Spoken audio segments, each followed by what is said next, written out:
মোদীৰ মেজিক নাই, চাহু নহয় চাণক্য। ৰাজহুৱা হল অমিত শ্বাহৰ চাণক্যগিৰি। সুশাসন নহয়, কুটবুদ্ধিৰেহে ক্ষমতাত আছে নৰেন্দ্ৰ মোদী। ডুপ্লিকেট ভোটাৰ কিমান আছে বাৰাণসীত? প্ৰশ্ন সচেতন দেশবাসীৰ। বিগত লোকসভা নিৰ্বাচনত বিজেপিয়ে লাভ কৰিছিল 215খন আসন। এই দাবী কংগ্ৰেছ নেতা তথা বিৰোধী দলপতি ৰাহুল গান্ধীৰ।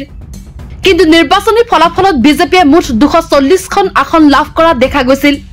কংগ্ৰেছ নেতা তথা বিৰোধী দলপতি ৰাহুল গান্ধীয়ে বৃহস্পতিবাৰে সংবাদমেলত তথ্যসহ দাবী কৰিছিল যে বিজেপিয়ে মুঠ 25খন আসনত ভোট চুৰি কৰি জয়লাভ কৰিছিল। যিবোৰ আসনত বিজেপি আৰু পৰাজিত প্ৰাৰ্থীৰ মাজত ভোটৰ পাৰ্থক্য 35,000তকৈও কম, তাতে নিৰ্বাচন আয়োগৰ সহায়ত বিজেপি প্ৰাৰ্থীক অনিয়মেৰে জয়ী কৰোৱা হৈছিল বুলি দাবী কৰিছে ৰাহুল গান্ধীয়ে। বেংগালুৰুৰ মহাদেৱপুৰ সমষ্টিত কংগ্ৰেছ প্ৰাৰ্থীগৰাকী জয়ী হোৱাটো নিশ্চিত আছিল যদিও সেই সমষ্টিত জয়ী হৈছিল বিজেপি প্ৰাৰ্থী।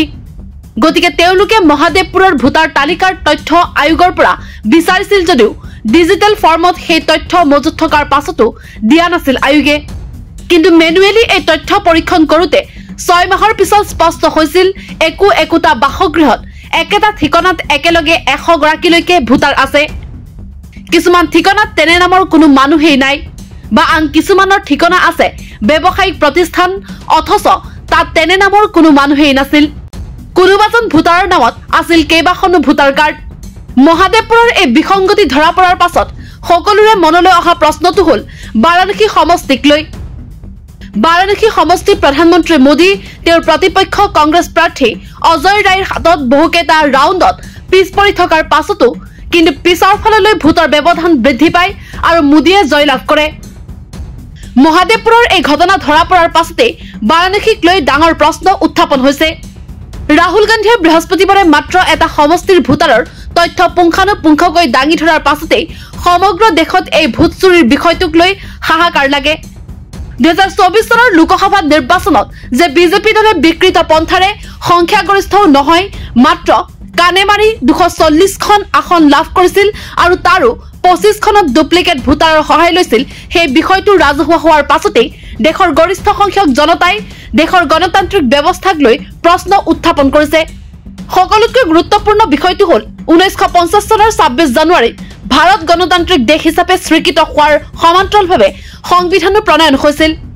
আনকি সেইদিনাই দেশৰ সংবিধান মানি চলি গণতান্ত্ৰিক প্ৰক্ৰিয়াৰে দেশ চলোৱাৰ সিদ্ধান্ত লোৱা হৈছিল। গণতন্ত্ৰত নিৰপেক্ষতা বৰ্তাই ৰখাৰ বাবে নিৰ্বাচন আয়োগ নামৰ সাংবিধানিক সংস্থাটো গঠন কৰা হৈছিল। তাৰ পাছদিনাই সেই পবিত্ৰ গণতন্ত্ৰ বিজেপিৰ চৰকাৰৰ বাবে খেলৰ সঁজুলি হৈ পৰিল। অৱশ্যে দেশৰ নিৰ্বাচন আয়োগৰ সন্দেহজনক ভূমিকাৰ কথা বিগত দিনবোৰত বিৰোধীয়ে প্ৰায় উত্থাপন কৰি আহিছিল যদিও প্ৰমাণসহ কোনেও ৰাজহুৱা কৰা নাছিল। ৰাহুল গান্ধীয়ে বিগত বৃহস্পতিবাৰে ৰাজহুৱা কৰা তথ্যই বিজেপিৰ চাণক্য হিচাপে খ্যাত অমিত শ্বাহৰ মুখা খুলি দিলে। লগে লগে প্ৰধানমন্ত্ৰী নৰেন্দ্ৰ মোদী আৰু তেওঁৰ চৰকাৰে বিগত দিনবোৰত ভাৰতত কেৱল এটা ৰাজনৈতিক দলে শাসন কৰি থাকিব বুলি দাবী কৰি অহাৰ অন্তৰালৰ ৰহস্যও ৰাজহুৱা হ'ল।